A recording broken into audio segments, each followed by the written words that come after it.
இப்பதான் பெரிய புயல் ஒன்று அடித்தது போன்றிருந்தது. ஆனால் மீளவும் ஒரு காற்றழுத்த தாழ்வு மண்டலம் உருவாகி இருக்கிறது. நாளை பல்வேறுபட்ட சிக்கல் இப்ப பார்த்தா எல்லா இடம் மழை அதிகரித்திடக்கூடிய இந்த மழை வீழ்ச்சி காரணமாக காலநிலையிலே பல்வேறுபட்ட மாற்றங்கள் நிகழ்ந்து கொண்டிருக்கிறது.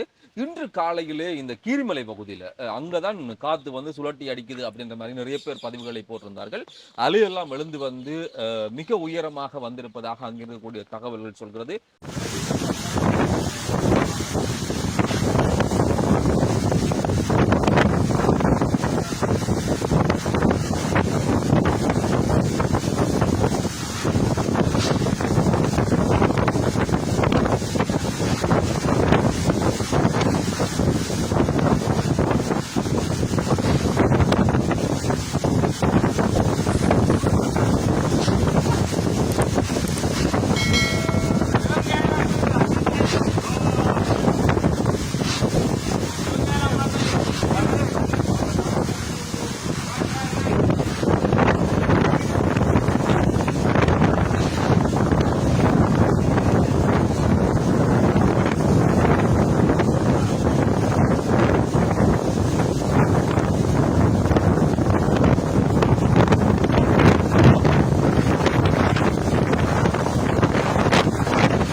பக்கம் இந்த மழையினுடைய தாக்கம் கடந்து போயிடக்கூடிய இந்த மழையினுடைய காரணமாக பல்வேறுபட்ட சிக்கல் நிலைமைகள் உருவாகி இருக்கிறது.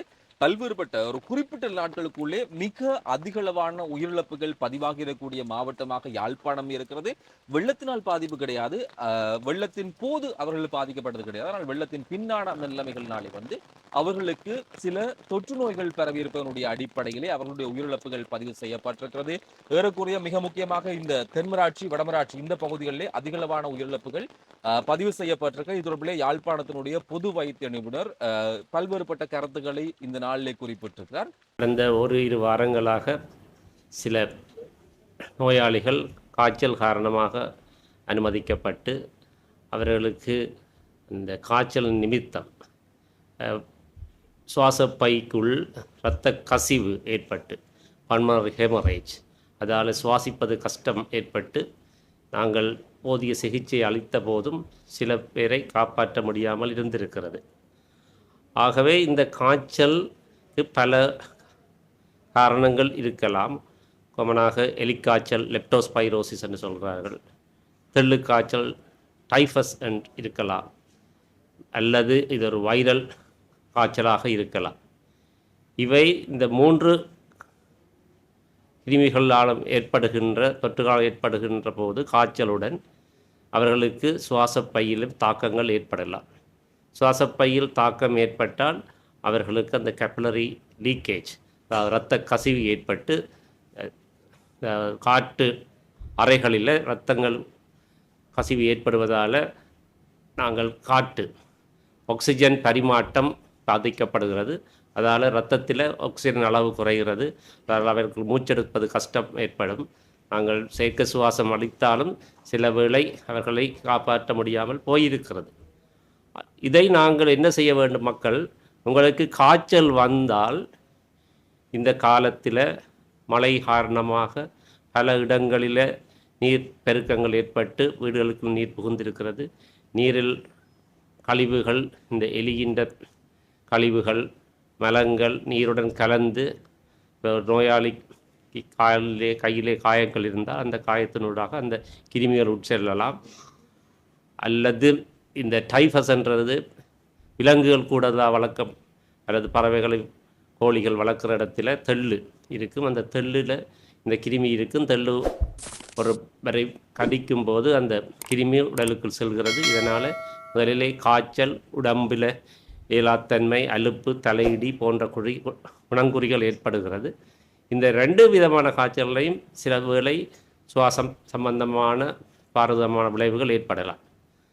ஆகவே உங்களுக்கு காய்ச்சல் ஏற்பட்டால் நீங்கள் 48 மணித்தியாலத்துக்கு கூடுதலாக காய்ச்சல் இருக்கும் என்றால் உடனடியாக அருகில் உள்ள வைத்தியசாலைக்கு செல்வது நல்லது. சென்று இரத்த பரிசோதனைகள் செய்வதன் மூலமும் மேலதிக டெஸ்ட்டுகள் தேவை ஏற்படும் அதை செய்வதன் மூலமும் அதற்குரிய மருந்துகள் இருக்கிறது. அந்த மருந்துகளை தகுந்த நேரத்திலே நீங்கள் எடுத்துக்கொள்வீர்களானால் இந்த பாரிய தாக்கங்கள் வராது. ஆகவே நாங்கள் மக்களுக்கு என்ன சொல்கிறோம் என்றால், நீங்கள் உங்களில் நீங்கள் கவனமாக இருக்க வேண்டும். காய்ச்சல் இருக்குது, பேராசிட்டமோல் போடலாம், நீர் ஆகாரங்கள் நன்றாக எடுக்கலாம். ஒரு 24-48 மணித்தியாலத்துக்கு மேல் தொடர்ந்து காய்ச்சல் இருக்கும் என்றால் உடனடியாக அருகிலுள்ள வைத்தியசாலைக்கு சென்று இரத்த பரிசோதனைகளை செய்து வைத்தியர்கள் சொல்கிறபடி நடந்து கொண்டீர்களானால் இந்த நோயின் தாக்கத்தை நாங்கள் தவிர்த்து கொள்ளலாம். இது நீங்கள் லேட்டாக வர வர இந்த லெப்டோஸ்பைரோசிஸாகவும் இருக்கலாம். நாங்கள் இது யூரின் பிளட் டெஸ்ட்டுகளை எடுத்து பிளட் பரிசோதனைக்காக அனுப்பி இருக்கின்றோம். அந்த பரிசோதனை மூலம் இதுக்குரிய என்ன கிருமி என்று நாங்கள் தெளிவாக கூற முடியும்.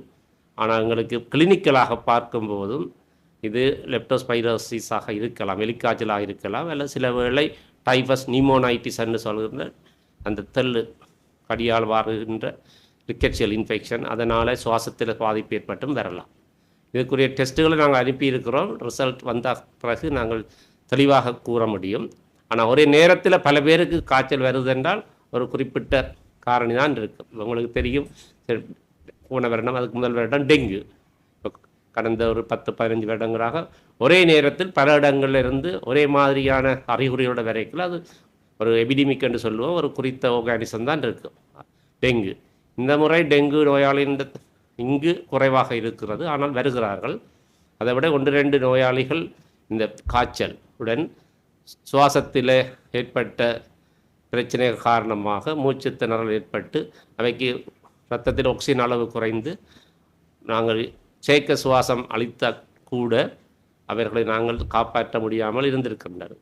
ஆகவே நீங்கள் வேலைக்கு வந்தீர்களானால் இந்த வருத்தங்களுக்கு, இப்போ டெங்குவுக்கு மருந்து இல்லை, நாங்கள் தேவையாக ஏற்படுகின்ற பொழுது சேலைனோ அல்லது வேறு திரவ பதார்த்தங்களோ கொடுப்பதன் மூலம்தான் காப்பாற்ற முடியும். மானிட்டரிங் தான் அங்கு முக்கியம். இங்கு மருந்துகள் இருக்கிறது, ஆன்டிபயோட்டிக்ஸ் இருக்கிறது, வேறு மருந்துகள் இருக்கின்றது. அவற்றை வேலைக்கு கொடுத்தமானால் இது இந்த தாக்கத்தை நாங்கள் குறைக்கலாம். இந்த லெப்டோஸ்பைரோசிஸ் எலிக்காய்ச்சல் கிட்னியை தாக்குகின்றது, ஈரலை தாக்குகின்றது, நுரையீரலை தாக்குகின்றது. ஆகவே பிந்த அதன் தாக்கம் கூட, அதன் காம்ப்ளிகேஷன்ஸ் கூடி அவர்களுக்கு ஆபத்து வார சந்தர்ப்பம் அதிகரிக்கிறது. ஆகவே ஒவ்வொரு மக்களும் உங்களுக்கு காய்ச்சல் ஏற்பட்டு 2 நாளுக்கு மேலே இருக்குதென்றால், 48 மணித்தியாவது மேலே இருக்குதென்றால் உடனடியாக அருகிலுள்ள வைத்தியசாலைக்கு சென்று அங்கு பரிசோதனை செய்ய வேண்டும். அல்லது அவர்கள் தேவை ஏற்படின் போதனா வைத்தியசாலைக்கோ அல்லது பேஸ்க் ஹாஸ்பிட்டலுக்கோ உங்களை அனுப்பி தகுந்த சிகிச்சை அளிப்பார்கள். ஆகவே இந்த எலி காய்ச்சலாக இருக்கலாம் என்னும் எங்களுக்கு போதிய எவிடன்ஸ் இன்னும் கிடைக்கவில்லை, பரிசோதனை முடிவுகள். அதன் பிறகுதான் நாங்கள் தெளிவாக கூறலாம். ஒரு நேரத்தில் பல பேருக்கு வருத்தம் வருதுன்ற ஒரு குறிப்பிட்ட காரணமாக தான் இருக்கும். ஆகவே மக்கள் அவதானமாக இருக்க வேண்டும். நீங்கள் உங்களை பாதுகாத்து கொள்ள வேண்டும். நீருக்கு சென்று வேலை செய்பவர்கள் அல்லது இந்த இதுகள் கழிவு தண்ணிகள் செல்லுகின்ற பாதைகளில் வேலை செய்கிறவர்கள் தங்களுக்கு உரிய பாதுகாப்பு உரைகள் உடுப்புகளை அணிந்து வேலை செய்வது நல்லது. மற்றது, உங்களுக்கு காய்ச்சல் ஏற்பட்டால் உடனே வைத்தியசாலைக்கு வர வேண்டும். இன்று புதன்கிழமை மதியம் 1 மணி அளவில் வந்து நாகமுத்து பிரதீபராஜா சிரேஷ்ட விரிவுரையாளர் பல்வேறுபட்ட தகவல்களை தன்னுடைய சமூக வலைதளம் மூலமாக பகிர்ந்திருந்தார். சில நாட்களுக்கு முன்னர் தென்கிழக்கு வங்காள விரிகுடாவிலே உருவாகியிருக்கக்கூடிய காற்று சுழற்சி தற்போது நன்கமைந்த காற்று தாழ்வு நிலைமையாக திருகோணமலைக்கும் இறக்கண்டிக்கும் மிக சரியாக கிழக்கு திசையிலே 96 கிலோமீட்டர், இன்று காலையிலே வந்து 200க்கும் அதிகமான கிலோமீட்டர் தொலைவில் இருந்ததாக சொல்லப்படுகிறது. இப்போது மிக நெருங்கி வந்திருக்கிறது. இன்று மாலை மேற்கு திசை நோக்கி நகர்ந்து அல்லது இரவு அல்லது நாளை அதிகாலை வேளையிலே வந்து முல்லைத்தீவுக்கும் யாழ்ப்பாணத்துக்கும் இடைப்பட்டிருக்கக்கூடிய கடற்பிரதேசத்தை ஊடறுக்க போகிறது, நிலப்பிரதேசத்தை ஊடறுக்க போகிறது. இதனாலே இன்னும் அதிகமான மழை வீழ்ச்சி ஒன்று இந்த பகுதிகளிலே எதிர்பார்க்கப்படுகிறது. நிலப்பகுதிக்குள் நுழைந்து மன்னார் ஊடாக மன்னார் வளைகுடா கடற்பகுதிக்கு செல்லும் என்று சொல்லி எதிர்பார்க்கப்படுகிறது. எதிர்வரும் 13, 14ஆம் தேதி வரை கடுமையான மழை வீழ்ச்சி ஒன்று இதன் மூலமாக இருக்கும். இந்த நன்கு அமைந்த வளமையாக இதை திட்டமிட்டு சொல்ல மாட்டார்கள், அல்லது சொல்ல முடியாத நிலைமை ஒன்று இருக்கும். ஆனால் இப்போது இருக்கக்கூடிய நிலைமை என்பது மிக தெளிவாக சொல்லப்படுகிறது. இந்த காற்றழுத்த நிலைவு காரணமாக வந்து நிலப்பகுதிக்குள்ளே உள்நுழையும் நிலமேற்பரப்பு தன்மை காரணமாக திருகோணமலை, முல்லைத்தீவு, மன்னார், வவுனியா, கிளிநொச்சி மற்றும் யாழ்ப்பாண மாவட்டங்களிலே 35 முதல் 55 கிலோமீட்டர் வரை வேகத்திலே இந்த காற்று வீச போகிறது. கொந்தளிப்பான நிலையிலே இந்த கடற்பகுதிகள் காணப்பட போகிறது. ஆரம்பத்தில் நீங்கள் கீரிமலை பார்த்திருப்பீர்கள், அது இப்போதான் இவர்கள் தகவல்களை சொல்கிறார்கள். ஆனால் காலையிலேயே இது போன்ற ஒரு நிலைமை அங்கே அவதானிக்கப்பட்டிருந்தது. அப்பவே கொஞ்சம் அவதானமாக இருந்து கொள்ளுங்கள். இந்த காலநிலை என்பது சீரற்ற நிலைமையிலே தொடர்ச்சியாக இருந்து கொண்டிருக்கிறது. அவதானிக்க முடியாத அளவுக்கு பல்வேறுபட்ட விடயங்களை கொண்டு வந்திருக்கிறது. நிறைய பேருடைய நெற்பரப்பு நிலங்கள் எல்லாமே வந்து பாதிக்கப்படக்கூடிய அளவு இருக்கிறது. ஆகவே இந்த காலநிலை தொடர்பிலாக வெளிப்படுத்தப்படக்கூடிய தகவல்கள், அது தொடர்பிலாக வரக்கூடிய எல்லா விதமான செய்திகளினுடைய அடிப்படையிலும் நீங்கள் சரியான முடிவுகளை எடுத்து மிக தெளிவான ஒரு நிலையை ஏற்படுத்திக் கொள்ளுங்கள் என்பதை இந்த காணொலி வாயிலாக குறிப்பிடுகிறோம். தொடர்ந்து வரக்கூடிய காணொலிகள் இதனுடைய மேலதிகமான விவரங்களை உங்களுக்கு கொண்டு வரும். இப்பதான் நீங்க இந்த தளத்துக்கு புதுசா வாரீங்கன்னு சொன்னா மறக்காம சேனலை சப்ஸ்கிரைப் செய்து வச்சுக்கொள்ளுங்க. அருகில் இருக்கக்கூடிய பெல் ஐகானை கிளிக் செய்யுங்க. தேவைப்படக்கூடிய ஆட்களுக்கு இந்த காணொலியை பகிர்ந்து கொள்ளுங்க. காணொலி தொடர்பில் கீழே வந்து உங்களுடைய கருத்துக்களை பதிவு செய்யுங்க.